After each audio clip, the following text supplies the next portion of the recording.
नमस्कार दोस्तों, वेलकम मेरे YouTube चैनल में। मैं इसके पिछले वीडियो में बताया स्क्वायर के बारे में, स्क्वायर का प्रॉपर्टीज़ और उसके जितने भी फार्मूलाज होता है विथ एग्जांपल मैंने बेसिक कॉन्सेप्ट के साथ में मैंने बताया। और वही चीज़ मैंने उसी प्रकार से आज मैं बताने जा रहा हूँ रेक्टेंगल, है ना। आप रेक्टेंगल पर ध्यान से देखें उसको और नोट भी करते जाएं, ये आपके लिए बहुत बेहतर होगा। तो चलिए आइए, जैसे देखिए सबसे पहले प्रॉपर्टीज है ना। तो प्रॉपर्टीज में हम लोग क्या करते हैं, सबसे पहले जानते हैं कि इसके कितने रूल नियम होते हैं, क्योंकि रूल नियम जानने के बाद में सारा समस्या जो होती है हम लोग को दूर हो जाती है बनाते समय, है ना। तो यहाँ पर देखते हैं कि प्रॉपर्टीज में ये दो लाइन पैरेलल है, थोड़ा लेंथ इसका अधिक है और ये दोनों का थोड़ा छोटा है ना। अपोजिट साइड्स ऑफ या रेक्टेंगल्स का क्या इक्वल एंड पैरेलल्स। इसमें कह रहा है कि अपोजिट साइड्स, अपोजिट साइड मतलब ए बी का अपोजिट डी सी हो गया, मतलब इसका जस्ट विपरीत ए डी का विपरीत हो गया बी सी। तो सबसे पहले बोल रहा है इक्वल एंड पैरेलल्स, है ना। तो अपोजिट साइड का पहले लिख लेते हैं, जैसे हो गया ए बी, है ना। A B equal to D C, ये हो गया अपोजिट साइड इक्वल, और पैरेलल भी बोल रहा है तो इसको पैरेलल भी लिख देते हैं ना। A B equal to D C, ये पैरेलल हो गया। अब उसी प्रकार से हम लोग जो स्मॉल लाइन है ये इसको लेते हैं, इसमें है A D equal to B C. देखिए A D parallel B C, है ना। ये हो गया इसका प्रॉपर्टीज। जो ऊपर में लिखा हुआ opposite sides of rectangles are equal and parallel, equal भी है और पैरेलल भी है। अगर इसको हम लोग एग्जांपल के तौर पर लेके समझें तो इक्वल का मतलब है कि अगर ये रेक्टेंगल है तो अगर ये 10 सेंटीमीटर का है तो ये भी 10 सेंटीमीटर का होगा। ये अगर 5 सेंटीमीटर है तो ये भी 5 सेंटीमीटर होगा। मान लीजिए कि एग्जाम में तो कोई भी क्वेश्चंस में दिया हुआ रहता है कि एक रेक्टेंगल्स है ना, कि रेक्टेंगल्स का लेंथ जो दिया हुआ है वो 5 सेंटीमीटर है और ब्रेथ अगर 2 सेंटीमीटर दिया हुआ है ना। तो इसका मतलब है कि सिंगल दिया हुआ है एक लेंथ में जो है ना, ये लेंथ अगर है 5 सेंटीमीटर तो ये यहाँ पर 5 लिखेंगे और बी 2 लिखेंगे। अब अपोजिट होता है इक्वल, तो अपोजिट यहाँ पर 2 है तो ए भी 2 लिख देंगे, और ये 5 है तो यहाँ पर ये 5 लिख देंगे, है ना। बात समझ में आ गई होगी। अब यहाँ पर लिखते हैं, कहता है कि each angles of rectangles is 90 degree. Square में भी यही होता है और रेक्टेंगल में भी यही होता है। ईच एंगल मतलब प्रत्येक कोण, जैसे एंगल ये इक्वल टू हो गया, यहाँ पर पहले फिगर देख लेते हैं। ये 90 डिग्री हो गया, ए भी 90 डिग्री हो गया, ए भी 90 डिग्री हो गया, ए भी 90 डिग्री हो गया, है ना। इसका मतलब है कि ईच एंगल 90 डिग्री है। ये equal to 90 degree, angle B equal to 90 degree, angle C equal to 90 degree और angle D equal to 90 degree. ये हो गया ईच एंगल राइट एंगल है, राइट एंगल या तो 90 डिग्री हम लोग दोनों कह सकते हैं इसको, है ना। अब चलते हैं डायगोनल में। कहता है कि diagonal of rectangles are equal. जैसे डायगोनल है तो ये डायगोनल हम लोग किसको बोलते हैं, विकर्ण को। हिंदी में इसको बोला जाता है विकर्ण। विकर्ण मतलब इस कोना से लेकर के उस कोने तक, है ना। एक कोने से लेकर के वो कोना तक, इस मतलब कॉर्नर को टच करेगा उस कॉर्नर से, इस कॉर्नर को टच करेगा उस कॉर्नर से, तो उसको हम लोग जो लाइन टच कर रहा है ना, और जो लाइन के द्वारा हम लोग टच कर रहे हैं वो लाइन को क्या बोलेंगे हम लोग, डायगोनल बोलेंगे या तो विकर्ण बोलेंगे, है ना। अब देखते हैं यहाँ पर ए सी इक्वल टू बी डी, ये हो गया इक्वल, और ये दोनों इक्वल होता है। ए सी इक्वल टू बी डी। अगर मान लिया जाए कि ए सी अगर ये दिया हुआ 13 सेंटीमीटर तो बी सी भी 13 सेंटीमीटर होगा, है ना। तो इसको बोलते हैं हम लोग डायगोनल्स। अब हम आगे चलते हैं फार्मूला पर और उसके बाद एग्जांपल के साथ में हम बताते जाएंगे। तो बच्चों यहाँ पर देखें कि पहले क्या था, हम लोग पढ़ चुके थे प्रॉपर्टीज। अब फार्मूला देखते हैं कि फार्मूला कैसे कैसे बनता है ना। तो इसको हम लोग क्या बोलते हैं, लेंथ। इसको क्या बोलते हैं, ब्रेथ, है ना। ये लेंथ हो गया, ये ब्रेथ हो गया। अब एल इक्वल टू हम लोग शॉर्ट फॉर्म में जहाँ जरूरत पड़ेगा वहाँ पर लिखेंगे, एल इक्वल टू लेंथ हो गया, बी इक्वल टू ब्रेथ हो गया। अक्सर दिया हुआ रहता है एल और बी में, है ना। तो पहला लिया हुआ area of rectangles L into B, यानी कि लेंथ इंटू ब्रेथ। तो हम लोग इसको एग्जांपल लेकर के समझते हैं। पहला नंबर में हो गया एल, यानी कि अगर मान लिया जाए कि एल ले लेते हैं अगर 20 सेंटीमीटर और ब्रेथ अगर लेते हैं 30 सेंटीमीटर, तो उसका एरिया क्या होगा, लिखेंगे area equal to L into B. मैं शॉर्ट फॉर्म में लिख रहा हूँ, है ना, आप लोग समझ जाइएगा। जैसे यहाँ पर हो गया एल इंटू बी। अब एल अगर मान लिया जाए यहाँ पे 20 है, और अगर यहाँ पे एल अगर 30 है और बी अगर 20 है, इसको मल्टीप्लाई करेंगे तो 3 टू जा 600 सेंटीमीटर स्क्वायर। एरिया जो भी आता है वो स्क्वायर यूनिट में आएगा, ये चीज़ याद रखिएगा, है ना। ये हो गया एरिया का। अब इसमें देखते हैं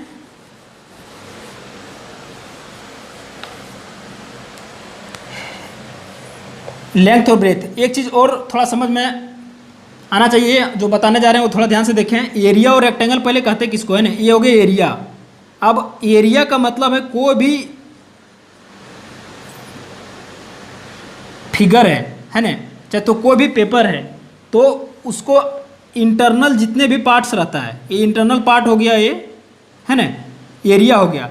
और अगर पैरामीटर का बात किया जाए तो पैरामीटर का मतलब है कि सिर्फ ऊपर वाला भाग कहता है। अगर कोई व्यक्ति अगर यहाँ से अगर रन करना शुरू कर देता है और यहाँ से अगर दौड़ते हुए अगर फिर वो अपनी जगह पर वापस आ जाता है, तो वो पैरामीटर पर, है ना, पैरामीटर पर वो दौड़ लगा रहा है। लेकिन अगर एरिया का बात कर रहा है तो एरिया में दौड़ नहीं लगाया जाता है, बल्कि एरिया पूरा कवर होता है ना। एरिया पर घास लगा दिया गया है, चाहे तो एरिया पर अगर देखा जाए तो कुछ कवर ढक दिया गया है, तो इस तरह एरिया पर ढका जाता है। और अगर हम लोग पैरामीटर का बात करें तो उसका बाउंड्री पर हम लोग चलते हैं। और फेंस लगाया जाता है, अक्सर क्वेश्चन में पूछा जाता है कि फेंस, है ना, कि अगर लेंथ और ब्रेथ दे दिया गया है तो इस मतलब लैंड का कितना, अगर फेंस लगाएंगे तो इसमें कितना खर्च आएगा, उसका अगर डेटा दे दिया गया है, लेंथ दे दिया गया, ब्रेथ दे दिया गया है, उसका कॉस्ट भी दे दिया गया है, तो कॉस्ट ये सब दे दिया गया, तो उसमें फेंस लगाने का जब खर्च पूछेगा तो उसका मतलब है कि वो हम लोग पैरामीटर निकालेंगे। तो ये हो गया एरिया और पैरामीटर में डिफरेंस। अब यहाँ का बात है लेंथ का। तो अगर मान लिया जाए कि लेंथ दिया हुआ 20 और ब्रेथ अगर मान लिया जाए दिया हुआ 10, है ना, तो हमको लेंथ पूछेगा। हम ये एग्जांपल पहले ले लिए हैं ताकि आपको प्रूफ करके दिखा सकें और समझा सकें, है ना। तो मान लीजिए कि लेंथ है, तो लेंथ लिखते हैं। लेंथ का फार्मूला क्या होता है, एरिया बटे ब्रेथ। एरिया कितना है मेरा, अगर इसका एरिया निकालते हैं तो कितना होगा, 20 इंटू 10, मतलब 2 1 जा 2, 20 100 ये सेंटीमीटर में है तो सेंटीमीटर में आएगा, है ना। ये सेंटीमीटर स्क्वायर हो गया। अब ये हो गया 200 सेंटीमीटर स्क्वायर।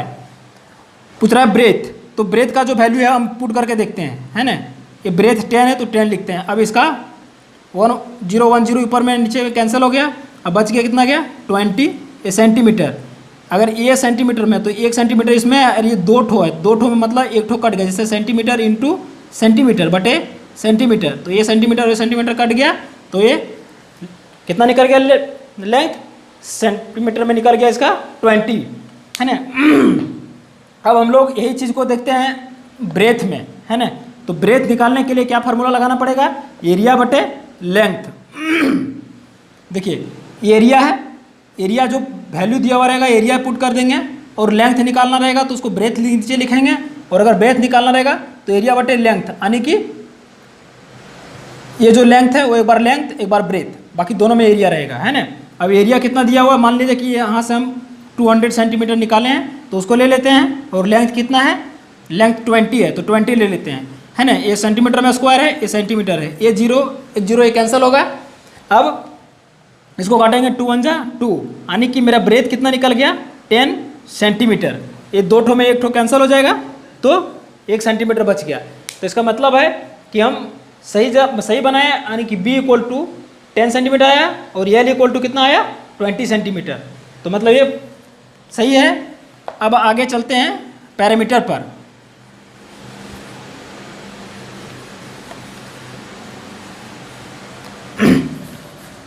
अब यहाँ पे तीसरा नंबर में अगर देखते हैं हम लोग, 4th नंबर में है ना, तो ये हो गया पैरामीटर ऑफ रेक्टेंगल। इसका फॉर्मूला होता है 2 इंटू एल प्लस बी। देखो 2 यहाँ पर है और एल लेंथ का शॉर्ट फॉर्म लिखे हैं, एल ब्रेथ का शॉर्ट फॉर्म बी लिखे हैं। अब ये लेंथ मतलब 2 जो फार्मूला से होता है ये 2 लिख दिए, और एल कितना दिया हुआ मेरा, मान लीजिए कि हम एल माने थे 20 और बी माने थे 10, तो यहाँ पर ले लेते हैं एल है ना, एल कितना हो गया 20 और बी कितना हो गया 10 है ना। तो इसको वैल्यू पुट करते हैं हम लोग, एल के जगह पर जितना है वो 20 लिख देते हैं, बी के जगह पर जितना है वो 10 लिख देते हैं है ना। अब यहाँ से 2 को इसका यहाँ पर जब कोई साइन नहीं रहता है तो इसका मतलब हम मल्टीप्लिकेशन का साइन हम लोग दे सकते हैं है ना। जब ब्रैकेट में बंद रहता है और कोई साइन न दिया हुआ हो तो वहाँ पर हम लोग मल्टीप्लाई का साइन देते हैं। अब इसको ऐड कर देते हैं, कितना होगा 20 प्लस 10 इक्वल टू 30, यानी कि 60 सेंटीमीटर। ये निकल गया पैरामीटर। तो पैरामीटर स्क्वायर यूनिट में नहीं आएगा, ये चीज़ ध्यान दीजिएगा।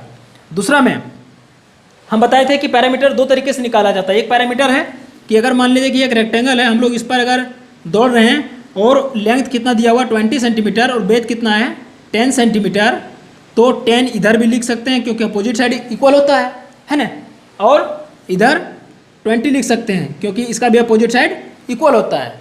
तो हम लोग पैरामीटर निकालने के लिए 2 तरीके से निकाल सकते हैं। पैरामीटर ऑफ रेक्टेंगल यहाँ पर लिख सकते हैं कि the sum of all sides है ना, the sum of all sides, मतलब ये हो गया 20 प्लस 20 प्लस 10 प्लस 10।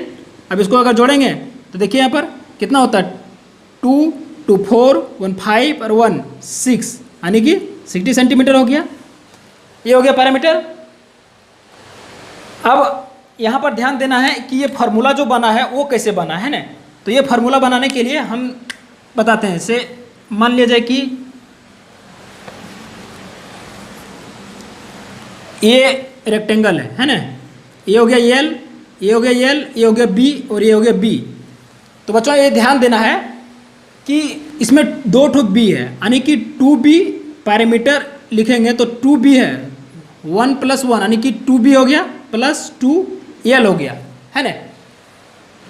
इसको अगर इस तरह से लिखते हैं 2l प्लस 2b, क्योंकि l जो है वो 2 ठो है, एक इधर है एक इधर, 2 ठो b भी है तो हम 2 ठो b भी लिख दिए है ना। अब इसको दोनों में से 2 है तो 2 दोनों के लिए कॉमन ले लेते हैं है ना। कॉमन मतलब है कि दोनों में जो मिल रहा है वो एक ठो निकाल लेते हैं, उसके बाद जो नहीं मिल रहा है उसको रहने देते हैं, एल प्लस बी कर देते हैं। तो ये हो गया फार्मूला, ये हो गया पैरामीटर ऑफ रेक्टेंगल है ना। तो ये हो गया। अब चलते हैं डायगोनल पर। I hope parameter, area, length और ब्रेथ ये चीज समझ में आ गया होगा। अब हम डायगोनल चलते हैं।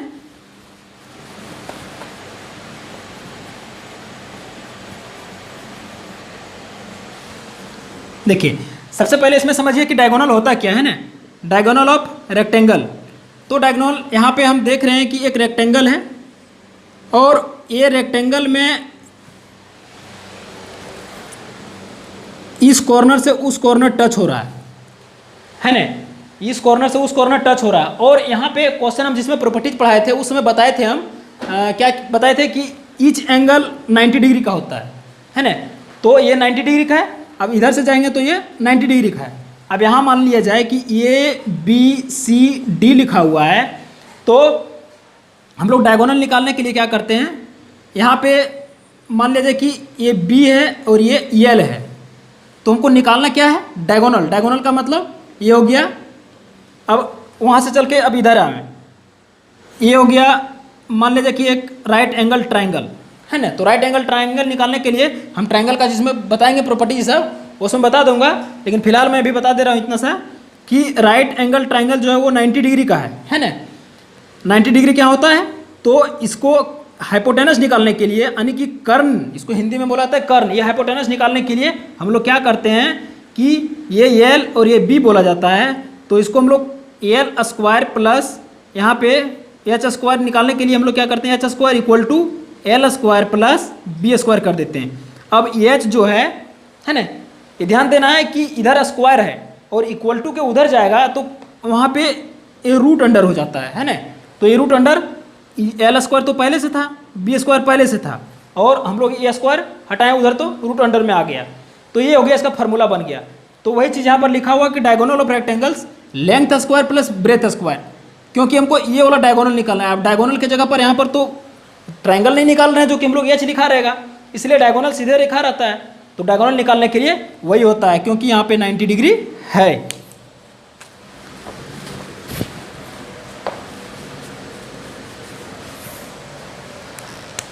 अब हम लोग इसका एग्जाम्पल से लेकर के कुछ समझ लेते हैं, है ना। जैसे एल हम लोग कितना माने थे 20 और बी कितना माने थे 10।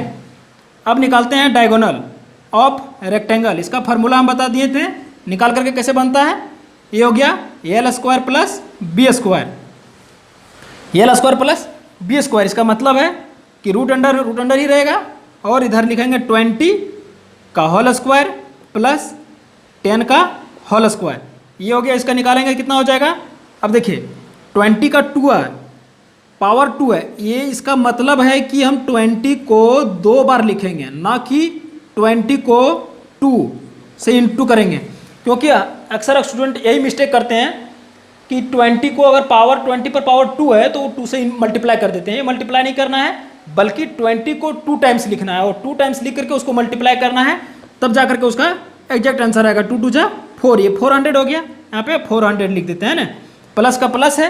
अब उसी तरह से हम लोग 10 का करते हैं, 10 इंटू 10 इक्वल टू क्या हो जाएगा 100 प्लस 100। अब यहाँ पे रूट अंडर में ही है। अब देखिए ये इसका दोनों को प्लस करते हैं, कितना होगा 500। अब यहाँ पर ये स्क्वायर रूट में नहीं है ना, ये जो है वो स्क्वायर रूट में नहीं है। अगर स्क्वायर रूट में ये रहता तो हम स्क्वायर रूट निकाल देते हैं, लेकिन नहीं है तो निकल भी जाएगा, लेकिन वो डेसिमल में आएगा। तो डेसिमल में उतना लंबा भी नहीं, हम एग्जाम्पल जो भी लिए हैं उसके हिसाब से जो आया है उसको मान लेना है।